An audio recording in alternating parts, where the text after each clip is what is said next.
இரண்டாம் நிலை. இயேசு சிலுவை சுமத்தப்படுகின்றார்.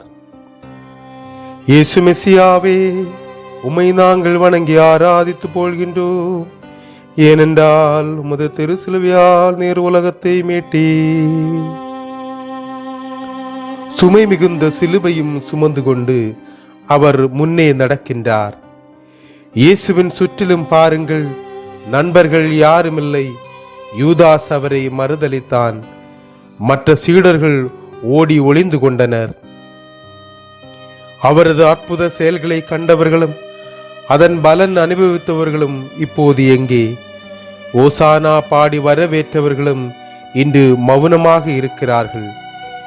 இயேசுவுக்கு உதவி செய்யவோ ஒரு ஆறுதல் வார்த்தை கூறவோ அங்கு யாருமில்லை.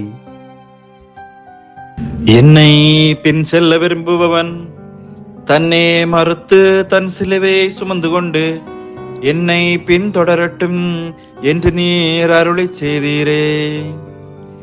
என் துன்பங்களும் வேதனைகளுமாகின்ற சிலுவையை சுமந்து கொண்டு உமது இரத்தம் தோய்ந்த காலடிகளை பின்தொடர்கிறேன். துன்புறுபவர்களையும் சுமை சுமப்பவர்களையும் தேற்றுகிறவரான ஆண்டவரே, என்னுடைய துன்பங்களை எல்லாம் முணுமுணுக்காமல் இன்முகத்தோடு ஏற்றுக்கொள்ள என்னை ஆசீர்வதித்தருளும். பரலோகத்தில் இருக்கிற எங்கள் பிதாவே, உம்முடைய நாமம் பரிசுத்தப்படுவதாக, உம்முடைய ராஜ்யம் வருவதாக, உம்முடைய சித்தம் பரலோகத்தில் செய்யப்படுவது போல பூலோகத்திலும் செய்யப்படுவதாக. எங்களுக்கு வேண்டிய அப்பத்தை இன்று எங்களுக்கு தந்தருளும். எங்கள் கடன்காரர்களுக்கு நாங்கள் மன்னித்தது போல எங்கள் கடன்களையும் பாவங்களையும் மன்னித்தருளும். எங்களை சோதனையில் புகவிடாதேயும், தீயோனிடமிருந்து எங்களை ரட்சித்தருளும். ஏனெனில் ராஜ்யமும் வல்லமையும் மகிமையும் என்றென்றும் உம்முடையனவே. ஆமென்.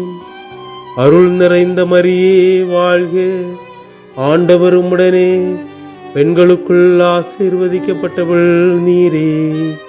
உம்முடைய திருவயிற்றின் கனியாகிய இயேசுவும் ஆசீர்வதிக்கப்பட்டவரே.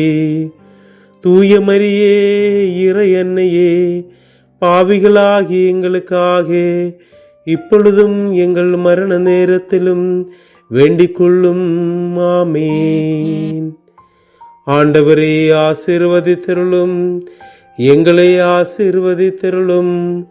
புனித இறை அன்னையே, உமது திருமகனின் திருக்காயங்களை எனது இதயத்தில் ஆழமாய் பதிய செய்தருளும்.